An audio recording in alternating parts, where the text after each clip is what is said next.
Hey, welcome back, man. This is part two of today's ultra high class Ariel Kepler modifications. What we're gonna be doing, and as you can see, we left off yesterday. We had actually got the front hub motor on. So let me show you what I got done. So here's the torque arm that I actually had to modify and weld in place. Paint the black to actually match the fork, and then I tried to paint this clamp, but it wasn't sticking, so hopefully I either replace it with the chrome one or leave it like this. I don't know, but I think the owner will be happy either way. Also, I got to do the spokes transfer. I got those little straws on the back wheel of that one. The front wheel had some too, so I'm gonna be putting those on. I don't know if I'm gonna do that today, maybe tomorrow or something. But anyways, I finished up yesterday with adding the zoom brakes. Now these brakes, they're wonderful, brand new. As long as you don't mess with it, change the pads regular, these brakes will hold up just fine. My son actually has some. It took a long time to bled, but I actually got them bled and everything, so they're holding up strong. And actually, in a minute, they match the color of his bike. And I got to do all the wire looms and everything, so I want to make sure everything's not tangled up. So that way, when I get ready to do the wires, to put all the wires in the separate looms, nothing won't be all tangled up and everything. Also, too, I got to put the shifter back down because I had to remove the bleed screw in order to bleed the brakes, because we had to. I actually had to utilize the existing cable because of the fact that the cable, that the stock cable actually routed through the frame and everything, and I really didn't have the tools to actually get it all done and everything. So that's the reason why I had to take me a while to blade them. So today we're going to be installing the display. So right here we have the Ariel Rider stock display, which is in the center. The owner told me I can utilize this this mount right here, the holder, or this one right here. I'm thinking I'm gonna use this one. I'm gonna flip it back to about right here, so that way the display, both displays be facing right in the middle of each other. So we're gonna have the Ariel right up top, the UKC one down at the bottom, and then I'm gonna route it as down the top two. And then I don't know if we're gonna be doing the battery, installing the battery and controller today. It depends how my schedule is. Because of the simple fact that the owner wants the battery bag to be permanently down. I got some aluminum bars that I'm going to be using to actually screw the battery bag in. The aluminum bar is going to be inside the battery bag, but it's going to be bolted down on the rack. And then on top of that will be some foam. Then I'm going to be laying the battery, and then on top of that will be the controller. So that's what we're going to be doing. All the wiring and everything is going to be hidden within the battery bag. So that's what I'm going to be trying to get it at neat as possible and stealthy as possible, you know. So that's what we're going to be trying to do today. Let me go ahead and I'm going to get my tools up and get suited up and everything, get a cup of coffee, and we're going to go ahead and do or finish up the rest of this modification right here. Now, the only bad thing about this is that the owner didn't bring me a charger for the 52 volt 20 amp hour battery.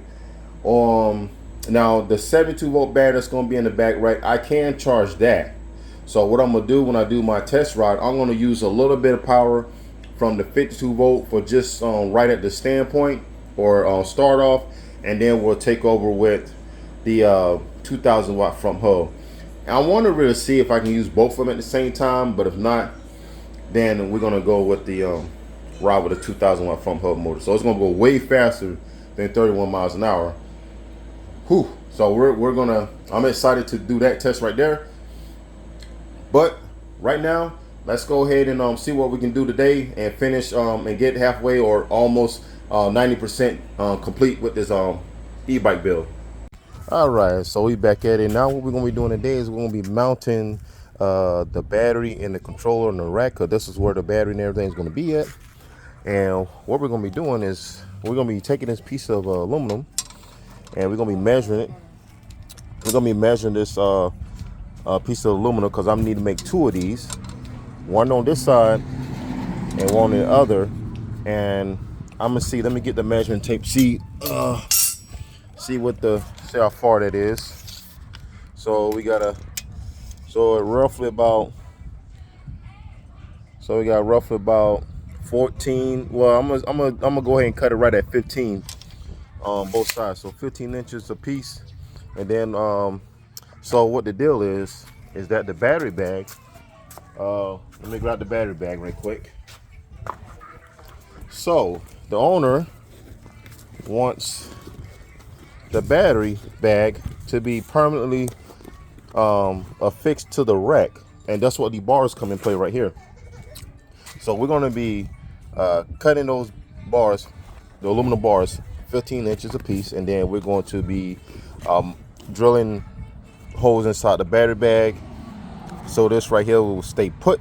And then we're going to have some foam at the bottom, and then the battery, and then on top of the battery we're going to velcro the controller on the battery so that stays put, and then that should secure the battery. If not, what I should do is go to Walmart and get some velcro scrap and just scrap that battery on both sides, just in case, for more of a security protection for the battery.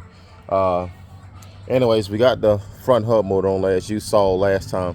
A lot of people were saying that this is a 2,000 watt front hub, but a lot of my monitor subscribers was telling me that I have to be careful. I do have the torque arm on it, as y'all saw. It's welded and everything, but and you know how I am with the hub motors and everything. I torque these bad boys down, so I don't think that's going anywhere. So the only stress that's going to be coming is that scrap right there, you know. And if it was up to me, I probably would have welded something here and bolted that clean it to this fork right there, you know. But I think that should hold, you know what I'm saying? Like I say, it's a 45 amp controller. It's not nothing major powering this motor like an 80 amp controller or 150 amp controller, you know what I'm saying? So, and this is just for like boost and everything, you know. Still going to be controlling from the rear of the hub motor. And when you want that extra boost, this come into play, or top speed or anything like that, you know. So yeah, we're going to go ahead and get to that battery bag. We're going to go ahead and measure, cut that, and see what we can do to get this mounted in. All right, so we got the battery bag done, and as you can see here, what I did is I cut those pieces of aluminum metal about 15 inches a piece, and then what I did is all I had to do was just put one on top of the other, clamp it down real good, and just duplicate the other one so they all have the exact same holes, and it was just fairly easy. Once I get the metal down, all I had to do was just drill through the fabric where the hole's at, and it just went right through. I put the screws in and tightened it down. So what I'm thinking that we're gonna have to get some Velcro. I'm gonna go to Walmart and get some Velcro and just go up underneath these here bars, one right here, you know, and then scrap that battery in. Also, it's gonna be foam. I'm gonna hot glue this too, and then put the foam on top of this so the foam won't move. That way these screws right here that's protruding from the bars won't rub against the battery and cause the battery to catch a short. So that's what we're going to be doing right there. Once we get that done, the battery's charged right now. Once we get the foam and everything, hot glue and everything, we're going to put the battery in, and we're going to scrap it, and then we're going to do the Velcro. We're going to tune the sabvoton controller to the hub motor, and tune that right there, and we should be good for a test ride, you know.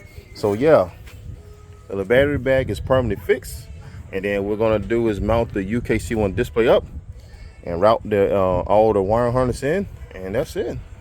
Far as the modification goes, and then we'll just have to transport the straws right there onto this front hub, and that's about it right there. All right, now it's time for the testing phase. So I got to do all this on when I get back, but we're going to test everything. I done tuned the hub motor in with the sabvoton 7245 controller. We got the 72 volt battery in, installed and everything. And it's a pretty much tight fit. I thought it was going to be real loose, but it is a very tight fit. So I was worrying about the owner, you know what I'm saying, falling and the battery coming out, but and everything. But no, that sucker ain't coming out. So here it is. We got the wire loom up, and it's kind of a clean look to it, you know what I mean? That's how I wanted it and everything, you know what I mean? Here it is. I got the two displays. I like this setup a lot better because I was going to have it on this way, but I think this is a lot better right here. So we have the UKC1 display on and off switch here. The Ariel Rider switch is right there. We got the two throttles right here. So we're going to give it a test and make sure everything's good. For right now, the battery's not halfway charged. I charged up to 71. It's at 71 volts right now. No, 71%. So I think around about 78, 80 volts, I think. And yeah, let's see what we got. Finally got the battery bag opened up and everything. So here's the battery. So I got some cushion down there. Here's the controller. So I got that Velcro to the battery. So that ain't going nowhere. I got the junction box right here, and I'm gonna do a little bit more fine tuning with the sabvoton controller. I did got the display accurate with the original one on the Ariel Rider, so that's taken care of, and so now the owner's ready to come pick it up. Hopefully he'll be here. He's gonna test it out. And yeah, this is one bad boy right here, and he is going to be happy right there. So tell me what y'all think about that. Now, like I say on this front wheel, now this bad boy is tight. Now a lot of people was talking about, one of the riders, one of my subscribers actually had one snap. Hopefully that won't happen. It shouldn't happen. But like I say, I got this bad boy welded. I didn't want to do no nut and bolt right there, and I got this hose clamp right here to hold this torque arm in place. So far, it haven't gave me no problems at all. So that's a good thing right there. I wanted that to be tested out so that way the owner gets it. They have no problems. He just hit the power button and go. It is low, so I ain't gonna be able to ride no more until the owner gets here, because I want him to actually ride his e-bike, and so he can get. I want to get his thoughts and everything, what he thinks about it. So yeah. All right, we're gonna get on this bad boy right quick. Oh man, the seating position is real tall. Okay, now let's turn it on, see what we at. Battery on the NB power. Oh yeah, we're at 100%. We're good to go. Let's see what we at on the Ariel Rider. We're 72% on the Ariel Rider, so we're actually cooking this time. All right, let's give it a ride right quick. We're gonna go down towards the park and see what kind of speeds we can get. So right now we're going to be on the rear hub motor. All right, so we're gonna go, and then we're gonna give it some boost. Oh shoot, I forgot, I gotta turn it up. Let me turn this bad boy up right quick. All right, now here we go. All right, now we got it. Okay.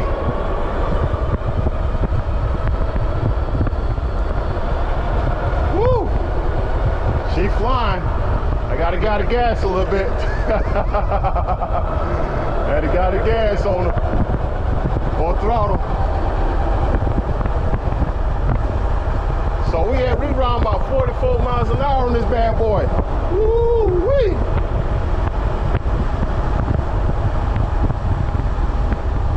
Woo! 45 miles an hour. Yeah, she moving. She is moving. Yeah, man. Now I want to know who in the world said that the hub motors, the direct drive anyways, is weaker. There's no way in the world, man. This 2,000 watt pulling this goddamn bike, man, just as good as any gear hub motor.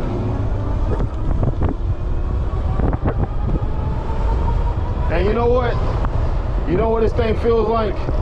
When you actually activate the front hub motor, it feels like it's turbocharged.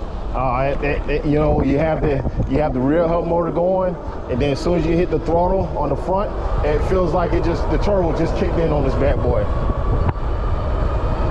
And it just pulls, man. It just pulls like crazy.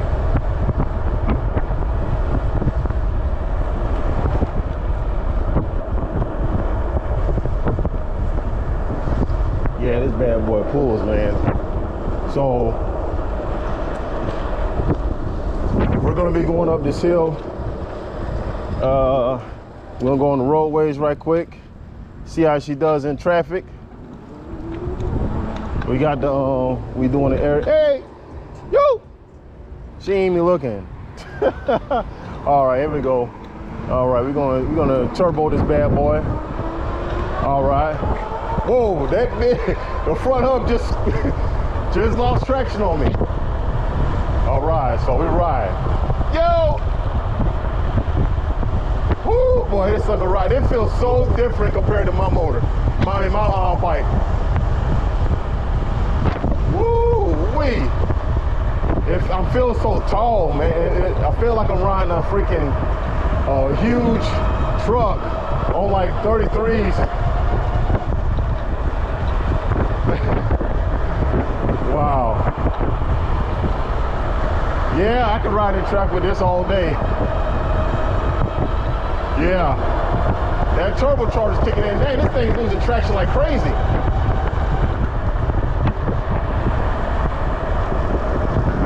I mean, you can actually hear the tires fighting for traction.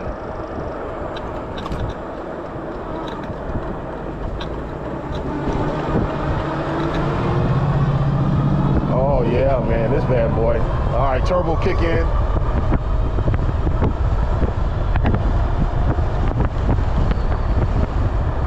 Oh yeah, she flying, boy. Oh yeah. Yeah, she moving. She moving, boy.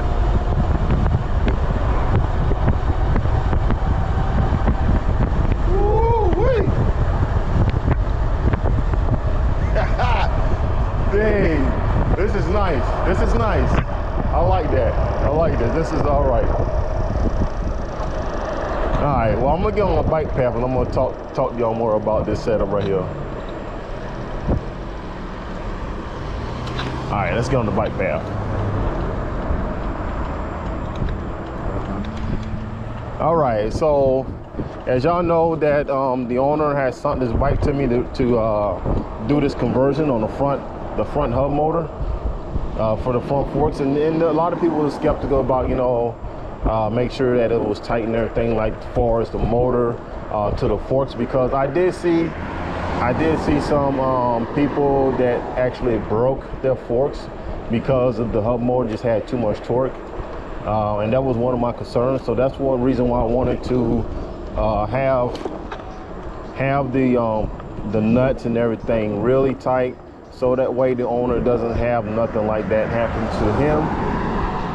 Anyways, I don't know where he got the kit from, but if he tells me, I will send the link in the description. Hey, how you doing?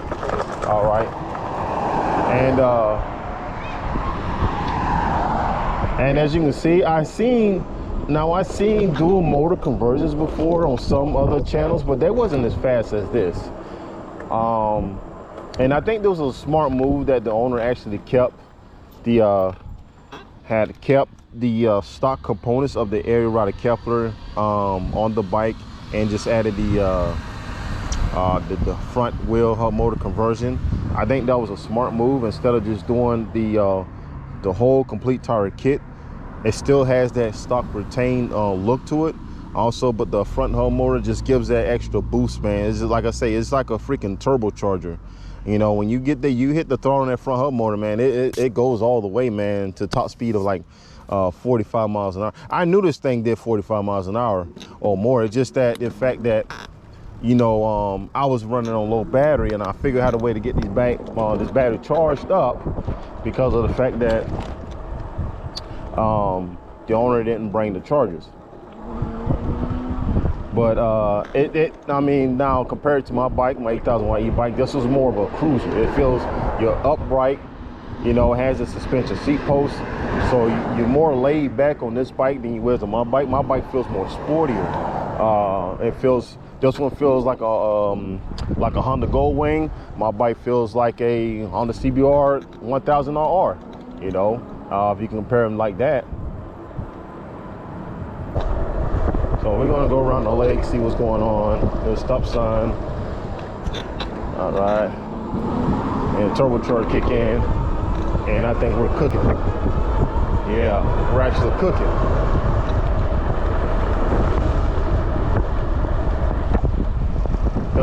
The V tire company, the Speedsters, they're completely silent, man. The only thing you actually hear is that geared hub motor in the front. You don't hear the front hub motor. That's how quiet this bad boy is. Just a little road noise, and that's about it. But man, compared to my bike, you're getting all that noise. You're getting that resistance and everything. And I'm going with a different tire on my bike as well.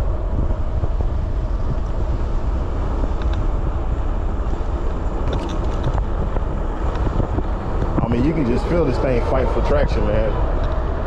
I mean, if you're just lugging around this a front hub motor, that thing's squeaking for traction like no tomorrow. That's how you know how powerful that front hub motor is. I mean, compared with to the Sabvoton 7245, this thing's a beast. I'm gonna go up this hill. We're gonna zoom up this hill and see how she fly up this darn hill right quick. Right here, boy, this is the hood right here, man. You know, this is I grew up in this type of hood right here. Oh yeah, come on, get some traction. All right, there we go. We're finna zoom up this hill right here.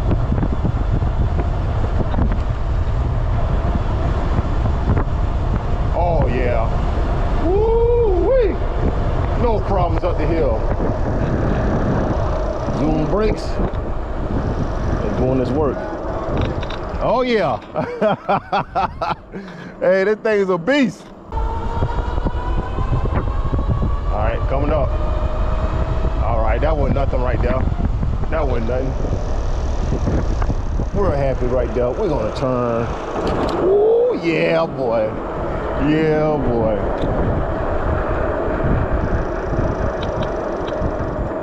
Yeah, boy, this is all right here. Okay, all right. We won't hit that. We won't hit the turbo right now. That turbo boy, something serious. All right. Ooh, yeah. It gets up there fast, man. It really does. Like this setup right here will blow my wife's Scorpion X out of the water. Like there's no comparison, you know. And hopefully when her kick comes in, because we destroyed that hub motor by putting way too much power into it. We really destroyed that motor, man. And so we're getting a 1500 watt kit, the same set kit that E-bike kit has. So that way she can ride with the 80 amp controller, man. We just obliterated that motor.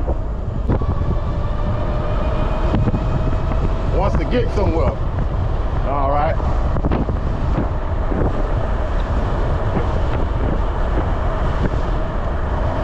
Now another thing about this too, man, you can actually power this hub motor by itself without even worrying about that rear hub motor. But man, with those two combined working together, there ain't nothing, man. There ain't nothing to it, man. It just, yeah. I think the owner's gonna be real happy about this bike right here. Get on down this hill. We're gonna go through the park, and yeah, we're gonna go into the house, man. I think, like I said, I think we did a good job. Yeah, this bad boy flying.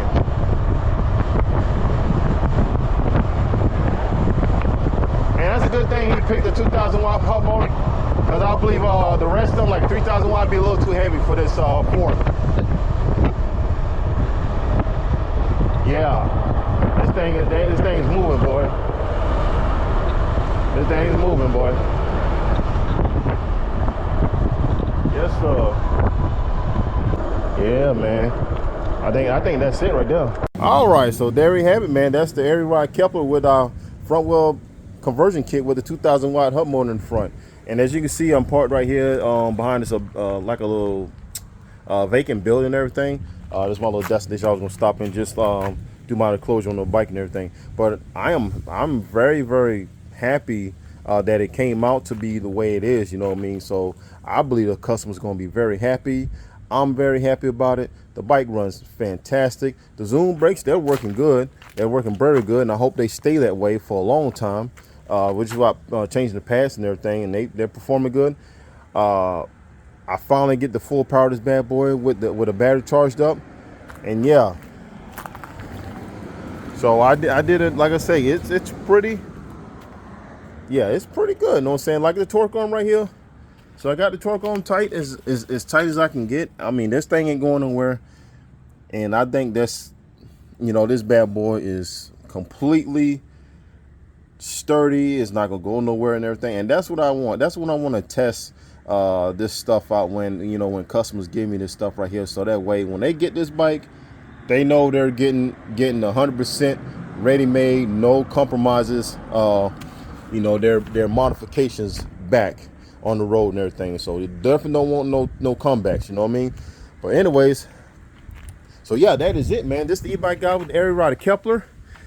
Until then, I'll see y'all in the next one. Peace.